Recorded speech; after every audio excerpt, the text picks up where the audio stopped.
तरीन हेडलाइंस अवानी ठूं तवा के वठी अल्लासी वजीर आजम शहबाज शरीफ ग्वादर में तकरीब के खिताब करे हुए जो तवा के देखा हकाम मेरे ग्वादर के बुजुर्गों, भाइयों और बहनों, अस्सलाम वालेकुम। आज मेरा ये ग्वादर का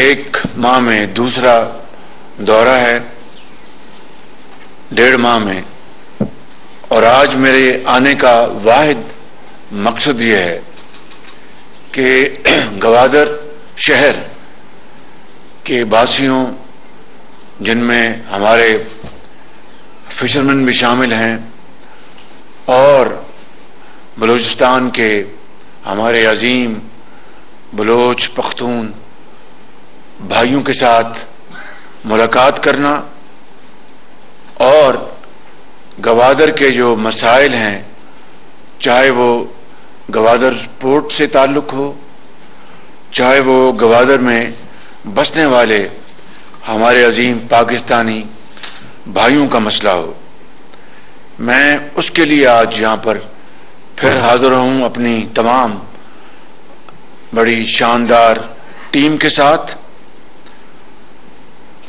और ये कहना चाहता हूँ मैं आपको कि जब तक ग्वादर के बसने वाले और बलूचिस्तान के अवाम, जब तक कि उनके जो बुनियादी मसाइल हैं, उनकी जो आपकी जो ज़रूरियात हैं, जब तक आप तक नहीं पहुंचती और आपको एक कल्बी इत्मीनान नहीं मिलता, तो बाकी तमाम तरक्याती काम जो हैं वो फिर बेमानी रह जाएंगे।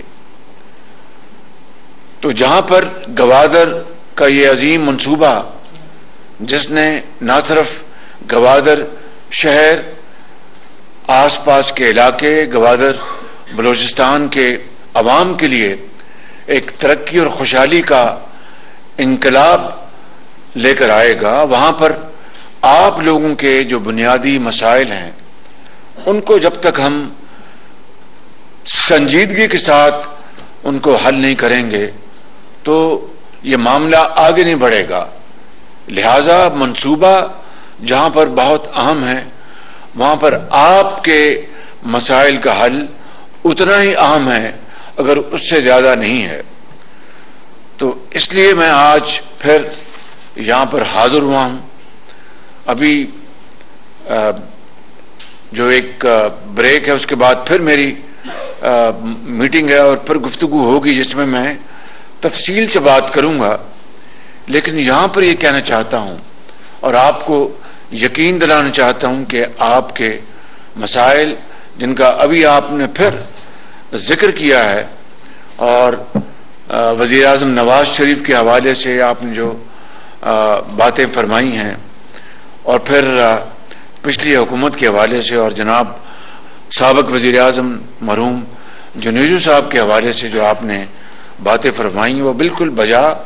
और मैं समझता हूँ कि हमारा फ़र्ज़ है कि ये हुकूमत न सिर्फ उन वादों की पासदारी करे, बल्कि आज के दौर में जो आपकी जो तकालीफ हैं, मसाइल हैं, उनको हल करे। और मैं आपको आज ये यकीन दिलाने आया हूँ, जनाब कदूस बदजू साहब तशरीफ़ फरमा हैं, वफाकी वज़रा यहाँ पर तशरीफ़ फरमा हैं, सूबाई वज़रा मौजूद हैं, सिविलियन अथॉरिटीज़ मौजूद हैं, हमारी जो मिलिट्री ऑफिसर्स यहाँ पर मौजूद हैं, हमारे आर्म फोर्सेस के यहाँ पर अफसरान मौजूद हैं। मैं आपको ये यकीन दिलाना चाहता हूँ कि आपके मसाइल इंशाअल्लाह हम दिल लगा के हल करेंगे, और उस वक्त तक हम चैन से नहीं बैठेंगे जब तक कि आपके मसाइल हम कमा हक़हू उनको हल न कर लें, क्योंकि उसके बगैर तरक्की और मनसूबाबंदी, चाहे वो सनतें हों, फ्री जोन्स हों, वो आपके लिए बेमानी है, मैं जानता हूँ। इसलिए आपकी इन्वॉल्वमेंट आपकी शराकत ये एक बुनियादी ये फैक्टर है। और उसके लिए मैं आपको यहाँ पर आज ये कहना चाहता हूँ कि 2000 इंजन्स का जो मैंने ऐलान किया था वो बाकायदा एक मेरिट बेस्ड उसकी इंशाअल्लाह डिस्ट्रीब्यूशन होगी। मैंने अभी रास्ते में जनाब एहसन इकबाल साहब से इस बारे में मैंने गुफ्तगू की है। उन्होंने बलूचिस्तान की हुकूमत से एक मनसूबाबंदी का जो एक पेपर है वो जी क्राइटेरिया वो उन्होंने मंगवाया है।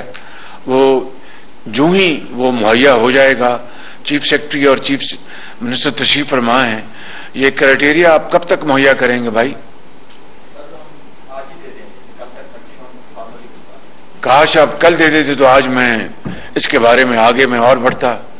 बारकैफ ये आज इन्होंने वादा किया है कि ये क्राइटेरिया जो उसका जो भी उसका पैरामीटर है वो आज बना के दे देंगे। तो इंशाअल्लाह शफाफ तरीके से, चूंकि ये सारी की सारी मायाकारी वफाकी हुकूमत ये करेगी आपकी खुशहाली के लिए, तो बलूचिस्तान की गवर्नमेंट की पूरी मुशावरत से इंशाअल्लाह वज़ीर आला की पूरी मुशावरत से ये एक शफाफ तरीके से हम ये इंजन्स आपके लिए प्रोक्योर करेंगे। उसमें मैंने दो बातों का मैंने गुजारिश की थी जनाब एहसन इकबाल साहब को। एक तो यकीनन वो 100% शफाफ बिडिंग होगी और उस बोली के तहत जो सबसे अच्छी कंपनियां होंगी जिनकी मशीनों की मयार और आफ्टर सेल सर्विस, उससे मुराद ये है कि जब इंजन आपके हवाले हो जाएंगे उसकी maintenance, repair, supply of parts and equipment वो जाहिर है आप तो नहीं खुद कर सकते, वही कंपनी इसकी जिम्मेदार होगी कम से कम 3 साल या 5 साल के लिए। तो ये एक बाकायदा एक शफाफ बिडिंग के जरिए ये मरला तय होगा। और इंशाअल्लाह मैंने एहसन इकबाल साहब ने मुझे 3 महीने कहे हैं, मैंने कहा कोशिश करें कि उससे भी जल्दी हो जाए। जो भी हमारे जो पेपरा रूल्स हैं उनकी पासदारी करते हुए कवानीन की इंशाअल्लाह मैक्सिमम 3 महीने में इंशाअल्लाह इन इंजन्स की आपको तरसील शुरू हो जाएगी। और इंशाअल्लाह आपको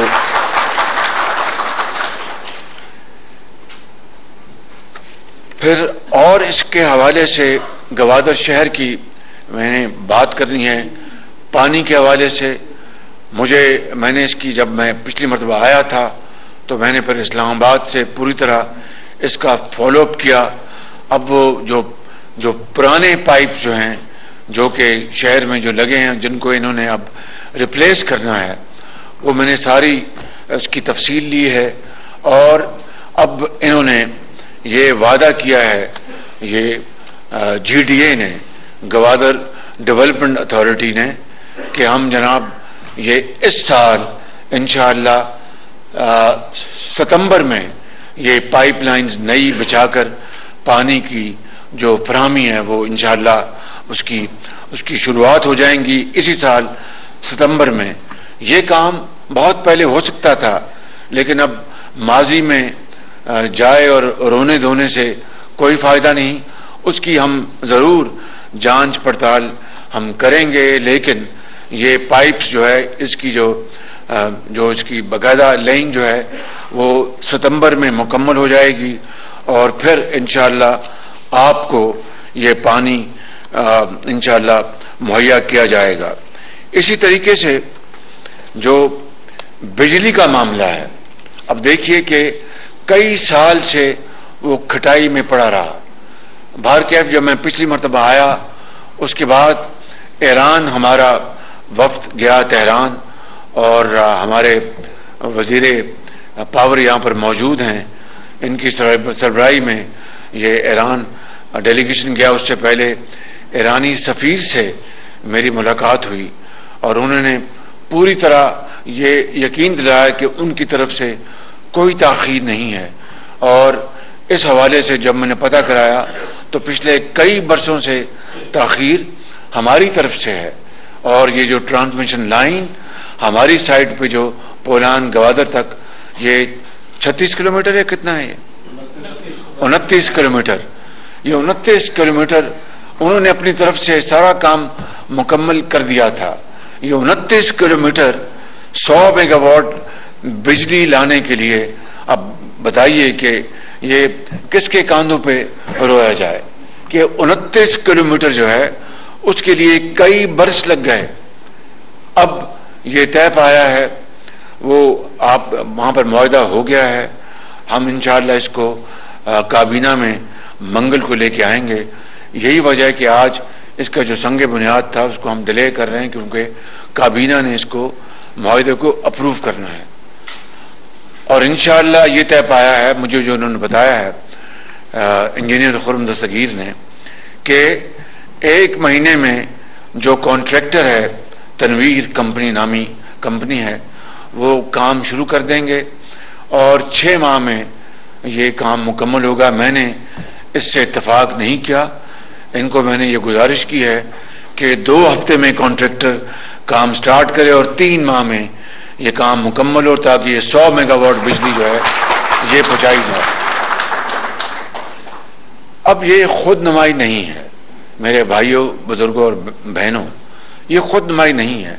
मैं पूछना ये चाहता हूं कि जो काम अब इंशाअल्लाह 3 महीने में या 3.5 महीने में अल्लाह ने चाहा तो आपकी भरपूर तावन, यहाँ की इंतजामिया, गवादर की चीफ मिनिस्टर साहब की ज़ाती दिलचस्पी से और मुतलका महकमों की दिलचस्पी से, चाहे वो वफाकी महकमे हैं या सूबे के महकमे हैं या सिक्योरिटी एजेंसीज हैं या आपका तावन, मिलकर अगर ये काम अब 3-3.5 माह में मुकम्मल हो जाएगा तो ये कई साल क्यों ख्वाबे खरगोश के मजे लेता रहा, क्यों सोया हुआ था। ये है वो बुनियादी सवाल, चुपता हुआ सवाल जो हम सबको अपने आप से पूछना चाहिए कि एक अवाम की तरक्की और खुशहाली के लिए, गवादर के अवाम को बिजली के लिए तरसते हैं हम, रिन्यूएबल एनर्जी, और चीन हमारा जो हिमालय नुमा दोस्त है, उन्होंने 3700 यूनिट्स फ्री तकसीम भी किए हैं सोलर के। और ये प्रोग्राम इंशाअल्लाह हम अब आके लेके जाएंगे, वो मैं इंशाअल्लाह अगली जो जुमे के बाद नशस्त होगी उसमें मैं अर्ज करूंगा। लेकिन सवाल ये पैदा होता है कि ये 100 मेगावाट बिजली जो गवादर शहर को यानी महीनों में मिल सकती थी, वो तरस रहे हैं और हमने कई साल ताखीर कर दी।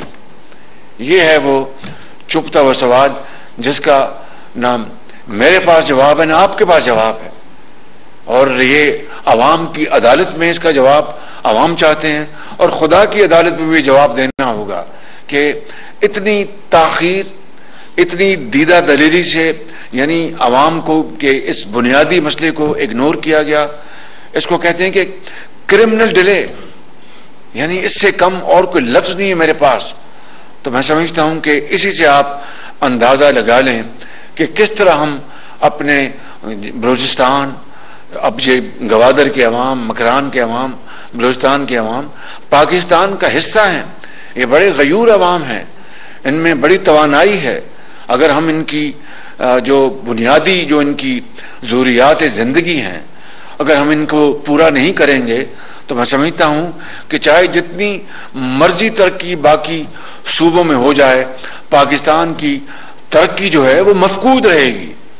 तो आज मैं आपको ये अर्ज करना चाहता हूं कि इंशाअल्लाह ये मैंने 2 हफ्ते का कहा है कि उसको कॉन्ट्रैक्टर को मोबिलाइज किया जाए, और ये बड़ा अच्छा होगा जनाबे वजीर बिजली, अगर आप ये कर लेंगे तो आप इन अवाम की दुआएं लेंगे और दीन और दुनिया दोनों कमाएंगे।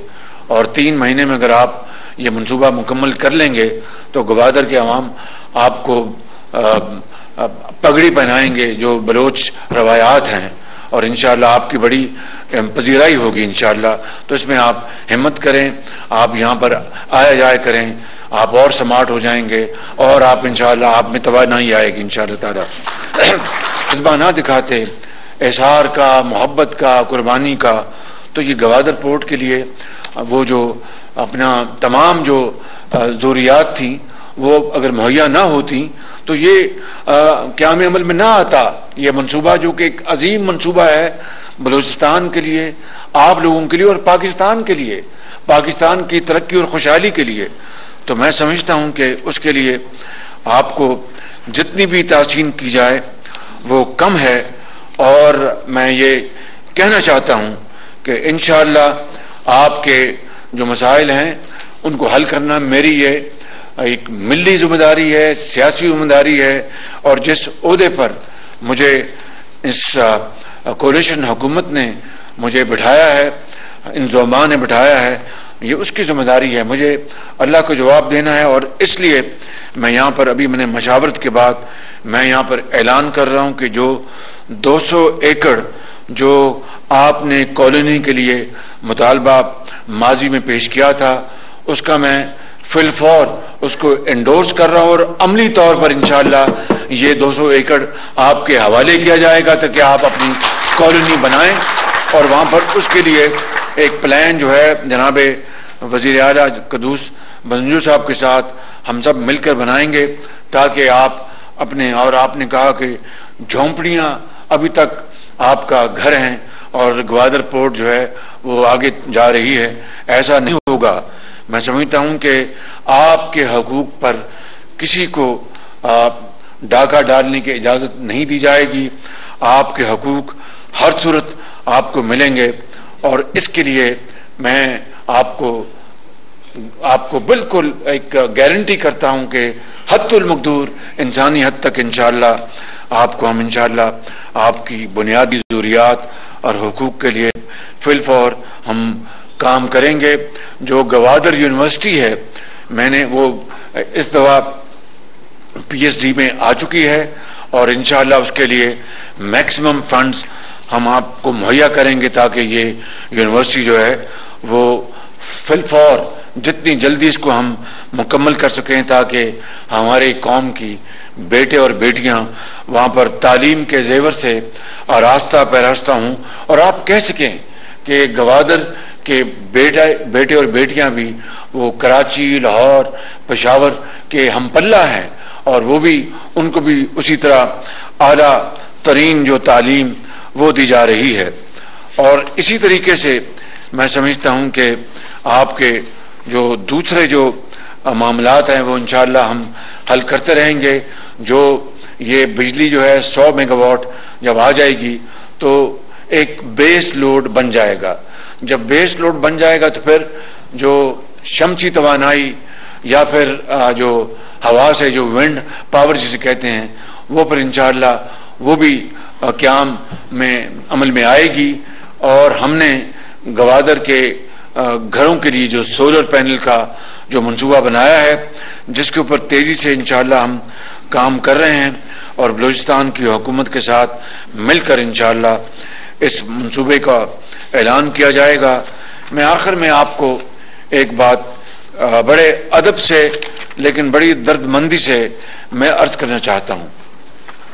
आपके जो मसाइल हैं उनको हल करना मेरी और मेरे ज़ोमा की सबकी जिम्मेदारी है।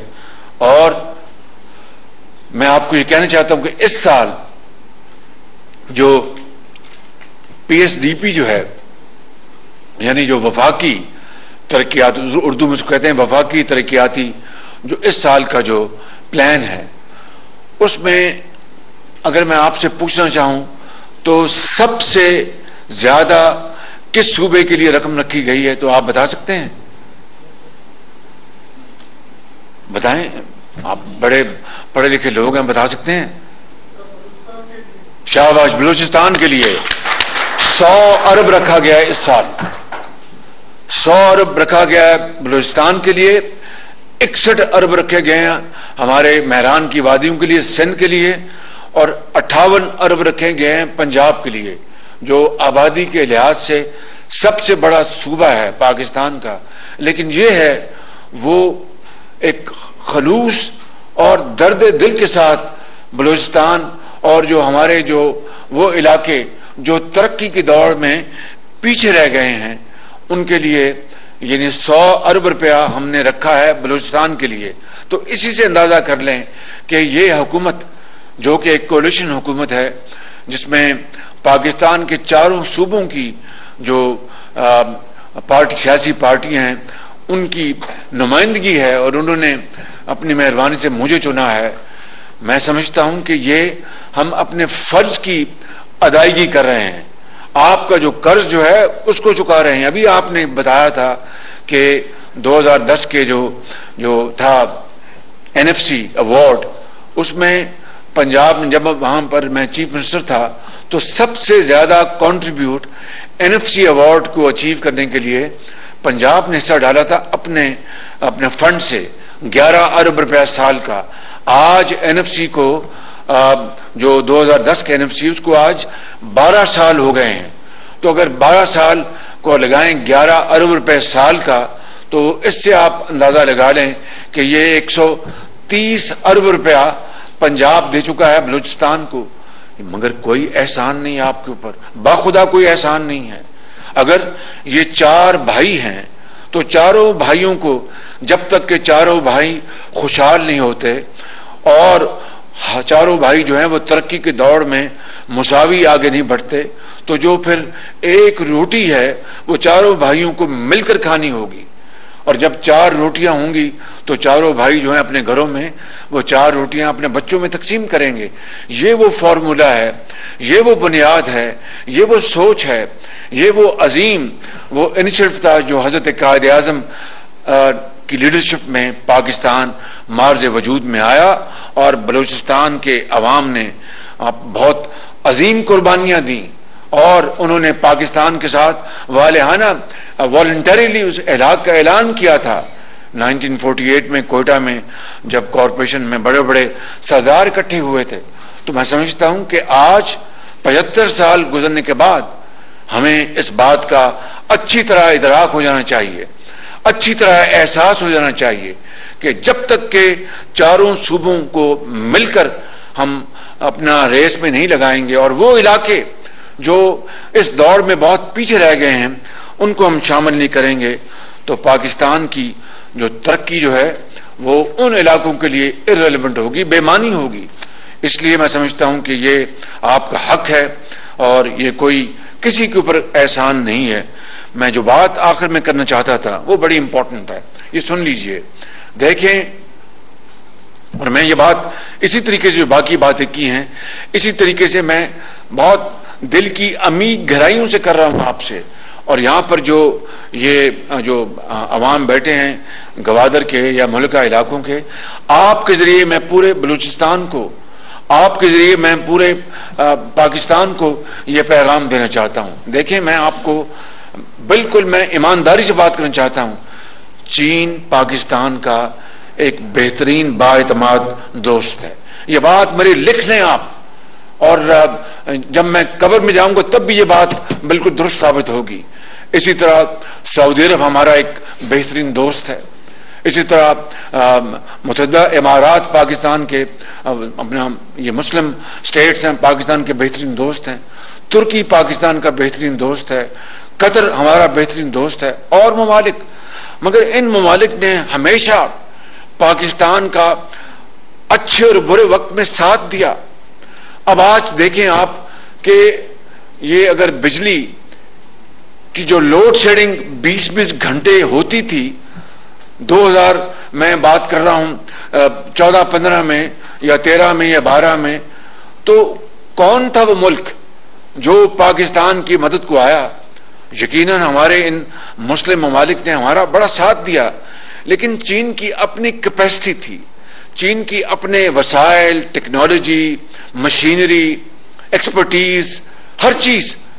तो चीन वो मुल्क था जिसने पाकिस्तान को CPEC के तहत हमें हजारों मेगावाट पन बिजली के मंसूबे और थर्मल पावर प्रोजेक्ट्स दिए और अपने उनके सरमायाकार चीन से आके उन्होंने हजारों मेगावाट के लिए सरमायाकारी की।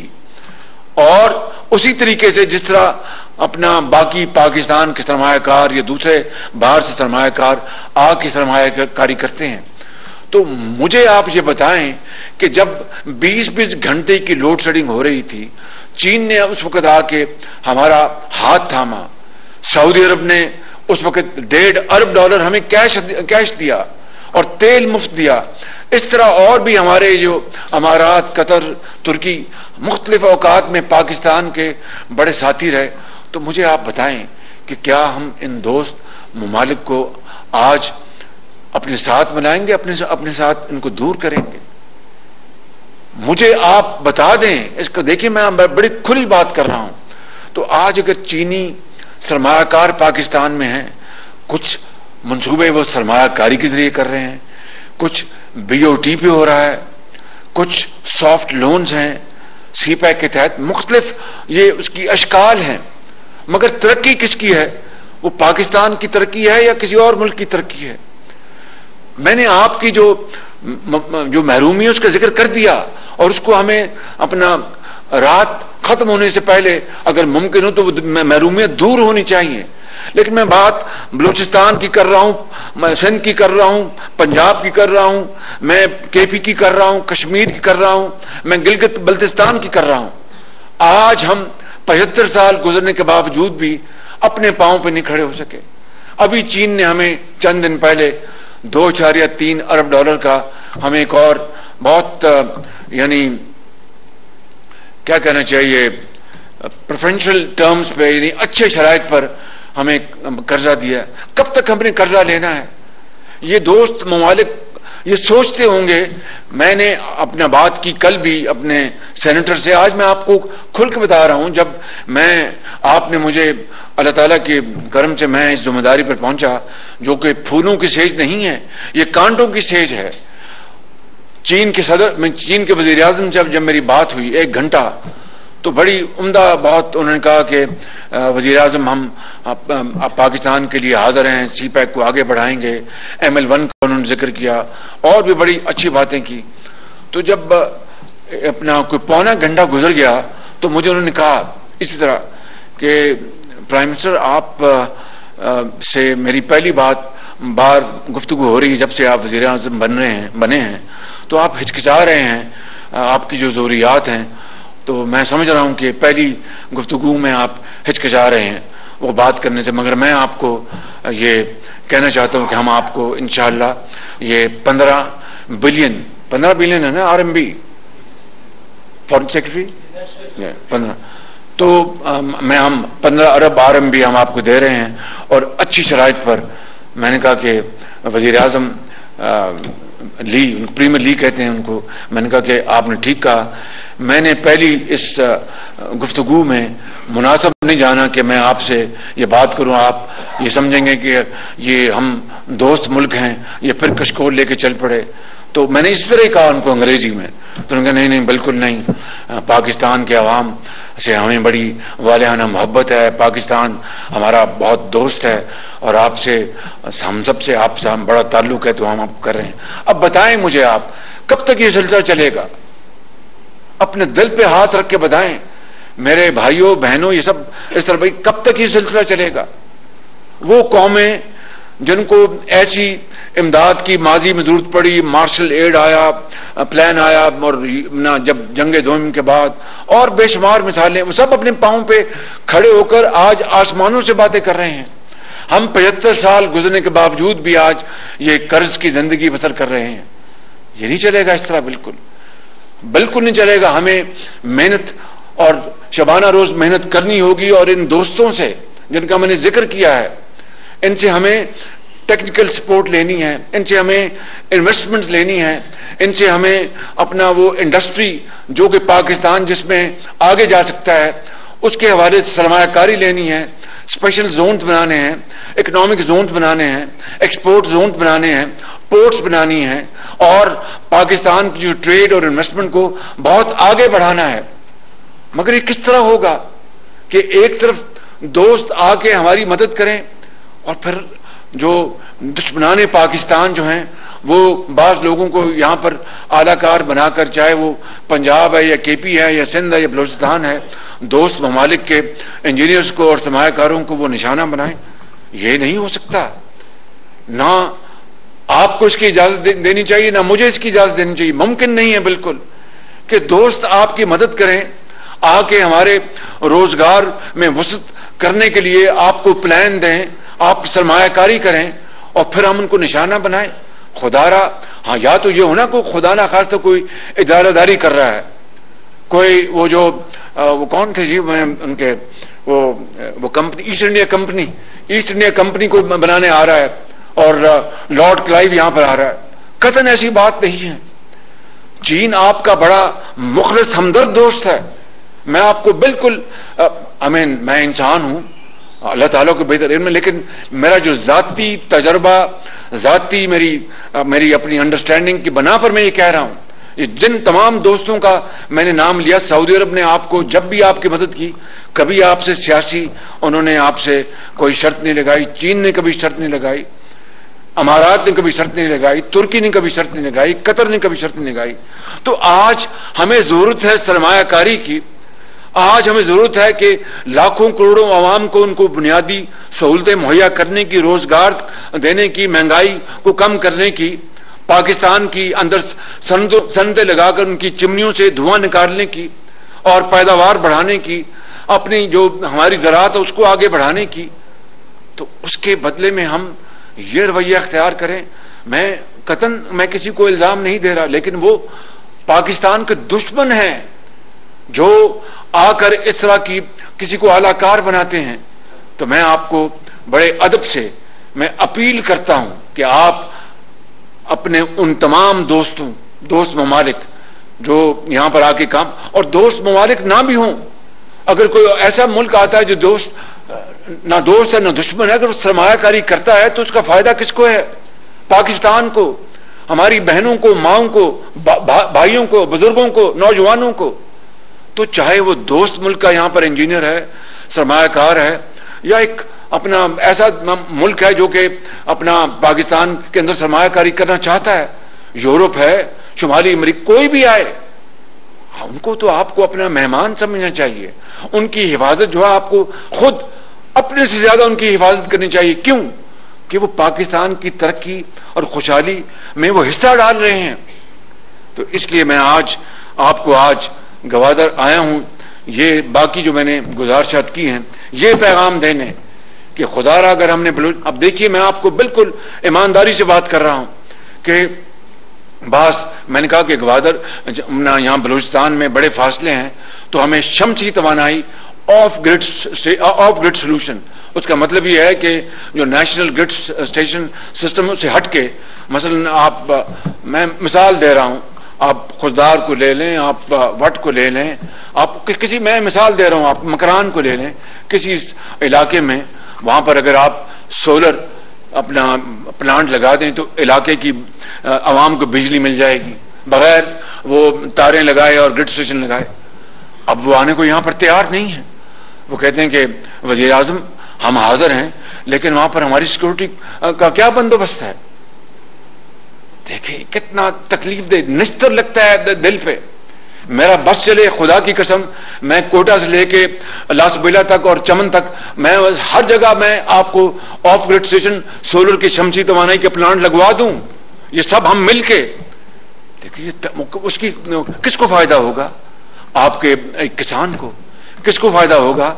आपके गांव के स्कूल को। किसको फायदा होगा? आपके बच्चों को। किसको फायदा होगा? रात को जब वो बल्ब जलेगा तो आपकी बेटी, हमारी कौम की बेटी और बेटा जो है वो तालीम हासिल करेगा। किसको फायदा होगा? सिक्योरिटी एजेंसीज को। किसको फायदा होगा? दुकानदार को। किसको फायदा होगा? मजदूर को। किसको फायदा होगा? एक बेवा को, एक नर्स को, एक तालिब इल्म को, एक टीचर को। तो क्या आप ये नहीं चाहते कि ये निजाम पूरे बलूचिस्तान में फैल जाए?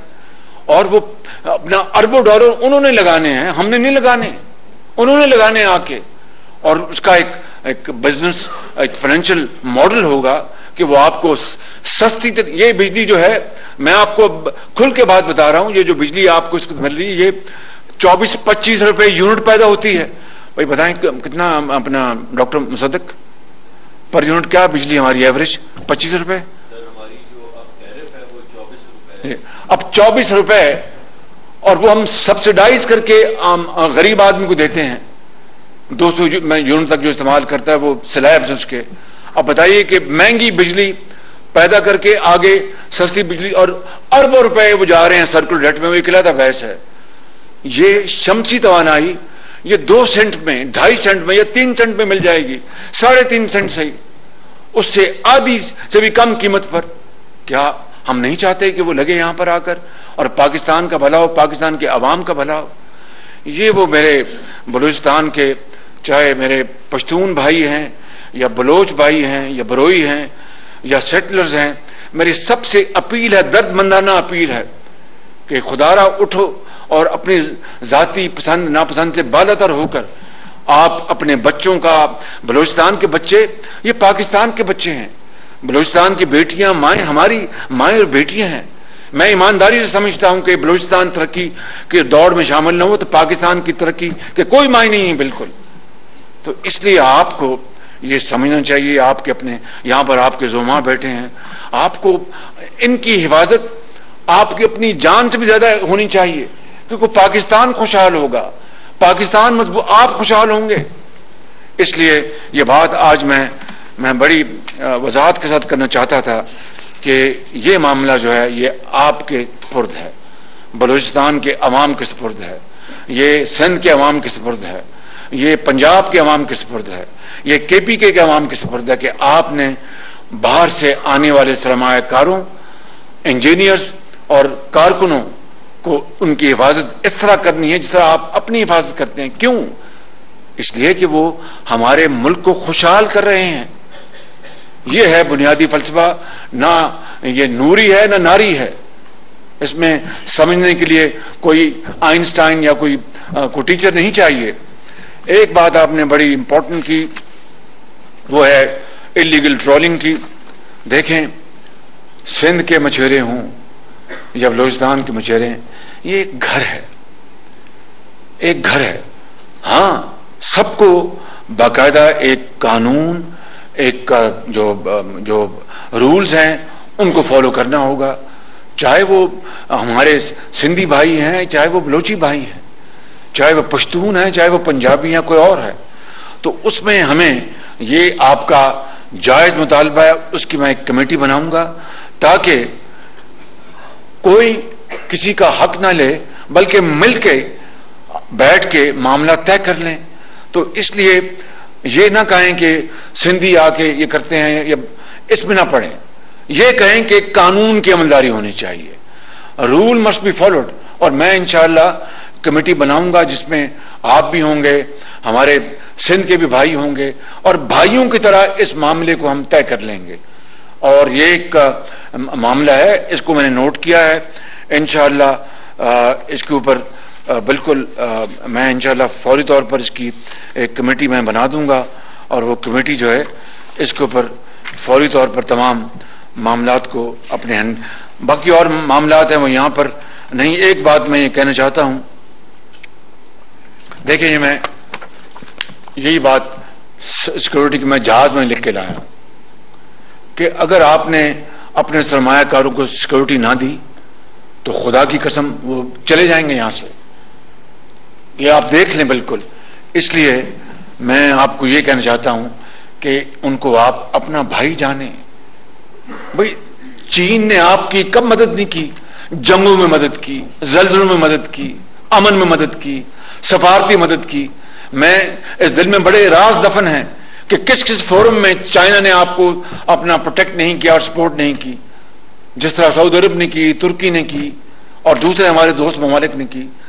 तो ये खाली मैं बात ये तो माशी बात कर रहा हूं, सफारती लेवल पर ऐसे ऐसे सेंसिटिव इश्यूज जो बताना भी मैं मुनासिब नहीं समझता। वो कब्र तक जाएंगे राज मेरे साथ को पाकिस्तान की स्टेट का ताल्लुक है उनसे।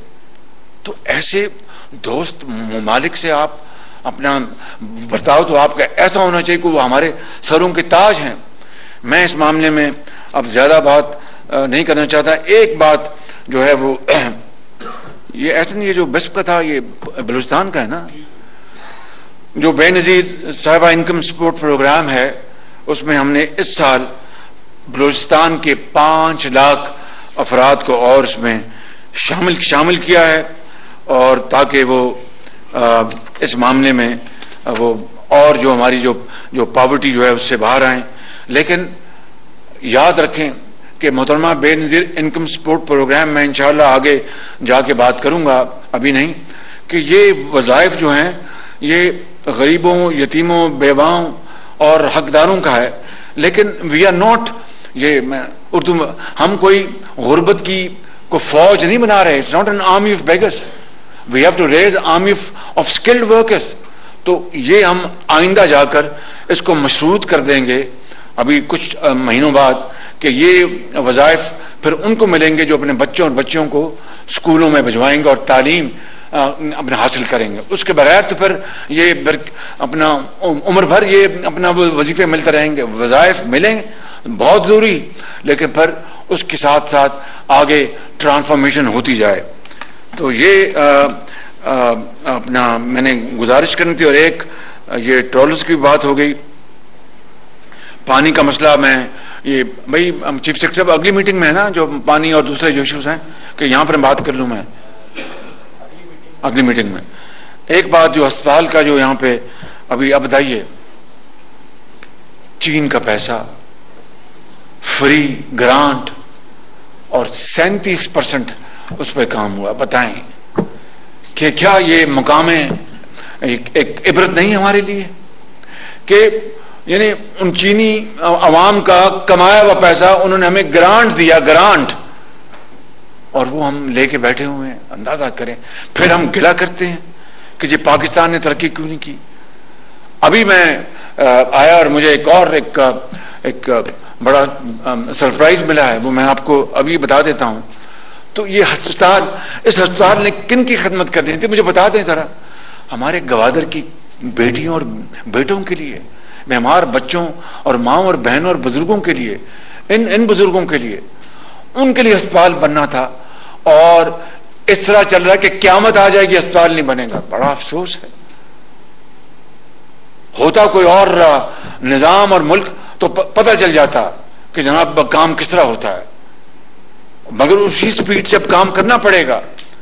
अब बताइए कि वो चीन क्या सोच रहा होगा कि हमने तो ग्रांट दी है और ये ग्रांट से भी फायदा नहीं उठाना चाहते। ये है वजह कि हम कर्जों की मैं आज तक क्यों पीते आ रहे हैं, कि काम नहीं करना और बस वक्त गुजारना है। ये 75 साल गुजर गए, अब हमारे वो जो शहीद, उनकी रूहें भी तड़प रही हैं कि ये वो पाकिस्तान नहीं था जिसके लिए हमने पाकिस्तान बनाया। तो मैं अर्ज कर रहा हूं कि ये जो इंशाअल्लाह लगा दिया मैंने काम पर, मैंने वज़ीर आला से भी उनकी खिदमत में गुजारिश की है, अपने मुतल्लिका वज़रा से भी, कि अस्पताल एयरपोर्ट जल्द मुकम्मल कराएंगे। और जो हमारे मुतल्लिका इदारे के सरबराहान जो यहाँ पर मौजूद हैं वो भी इंशाअल्लाह इसमें बड़ी मामनत फरमाएंगे। तो ये 150 बेड का जो अस्पताल है, ये इंडस हॉस्पिटल, इंशाअल्लाह देख लीजिएगा कि ये चला के छोड़ेंगे। ये एक खैराती इदारा है, कराची में इनका हेड ऑफिस है, और मैं इनको पंजाब में मैंने कई अस्पताल इनको दे रखे थे, और एक कमाल का ये काम करते हैं। यहाँ पर वो कहते हैं ना, आंख ओझल और पहाड़ ओझल, यहाँ पर अस्पताल ये बना देते और बजनजो साहब अमला ले आते। नहीं चलना था ये, लेकिन ये मॉडल ये बनेगा।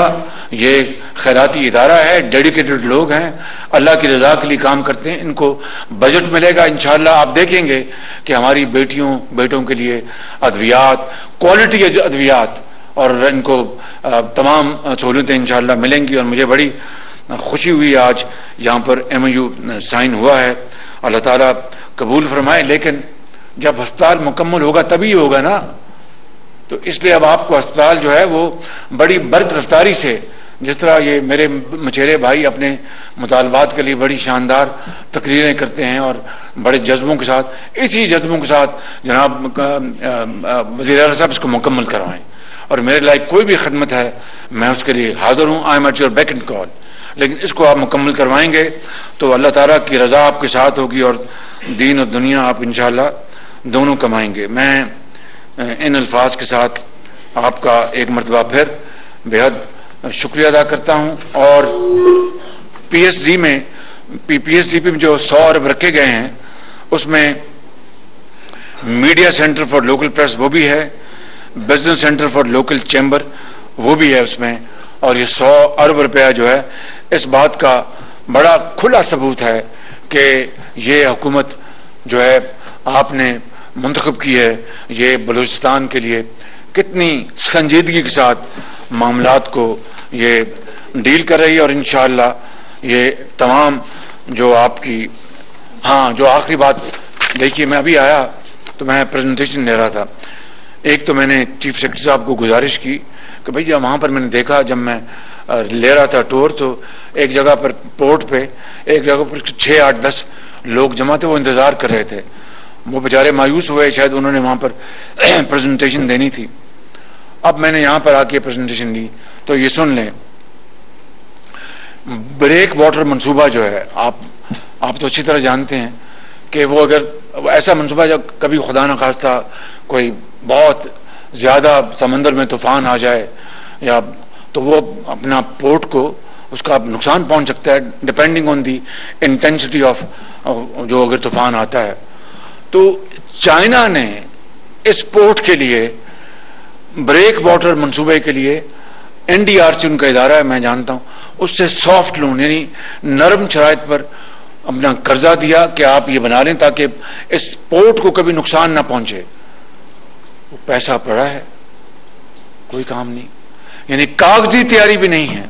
अब बताएं किसके सर पर आप अपना कांधे पर सर रखकर आप रोएंगे कि इस मंसूबे के लिए चीन ने अपना वो इंस्टॉलमेंट, कितनी इंस्टॉलमेंट दी है? टोटल रखा हुआ, फिजिबिलिटी मुकम्मल हुई है, फिजिबिलिटी तैयार, और उन्होंने चीनियों ने तैयार की और पका पकाया खाना दे दिया, आप खा लें, और आप इतने बेपरवाह कि जी हमें परवाह नहीं। 3 साल से उसे अवेल नहीं कर रहे। 3 साल गुजर गए, 3 साल में तो कौमों की तकदीर बदल जाती है। अभी बांग्लादेश ने $6 अरब से एक उन्होंने बनाया है अपना एक मंसूबा, I think it's a flyover, it's a very long bridge. तो वहां की जो हमारी बहन वजीर आजम है हसीना वाजिद साहब, she is taking lot of credit कि जनाब हमने ये अपने पैसों से बनाया ये मंसूबा, और कोई वर्ल्ड बैंक, कोई IMF और किसी और से मदद नहीं ली। और हमें जो मदद मिल रही है, हम कह रहे हैं पाया हकारत को ठुकरा। 3 साल से वो पड़ा हुआ है यानी अपना सर्द खाने में। तो फिर आप किससे गिला करेंगे? आप किससे गिला करेंगे? मेरे बुजुर्गों, भाइयों और बहनों, मैं मजीद आपका वक्त जाया नहीं करना चाहता।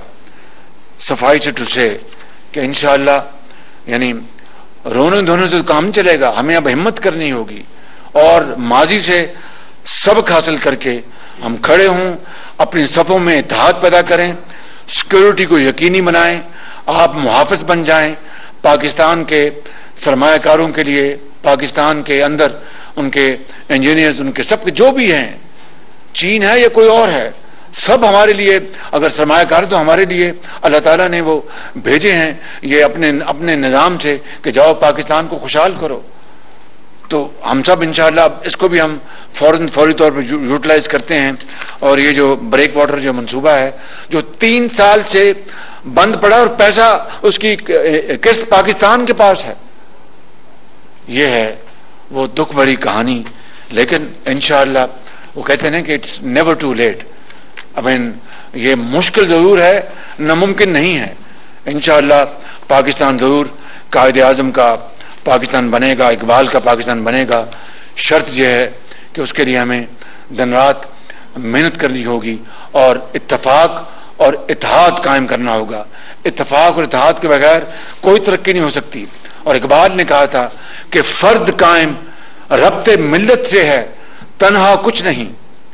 ये बात बड़ा इकबाल ने हमेशा के लिए पैगाम दिया कि फर्द कायम रब्ते मिल्लत से है, तन्हा कुछ नहीं। जो एक फर्द है, इंसान है, मैं अकेला हूं, तो मैं अकेला, मेरी कोई हैसियत नहीं जब तक कि मैं आपकी जमात में आपके साथ ना हूं और इकट्ठे हम वो तरक्की का सफर ना कर सकें। फर्द कायम रब्ते मिल्लत से है, तन्हा कुछ नहीं। मौज है दरिया में। दरिया में जब मौज होती है तो कितनी खौफनाक होती है, क्योंकि कई मौजें मिलकर वो अपना दरिया में या समंदर में जारी होती हैं। मौज है दरिया में, बैरून दरिया कुछ नहीं। बैरून दरिया झाग बन जाती है।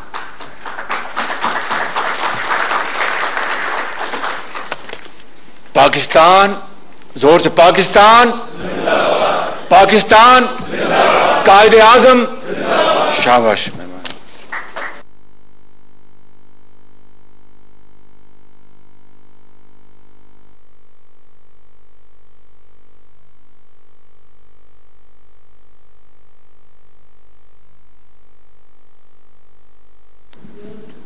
नाज़रीन, वज़ीर आज़म शहबाज शरीफ ग्वादर में तकरीब के खिताब करे रहे हो। ग्वादर जे अवाम जा मसला हल करण हुकूमत जी अव्वलीन तरजीह है। वज़ीर आज़म शहबाज शरीफ ग्वादर में तकरीब के खिताब करे रहे हो।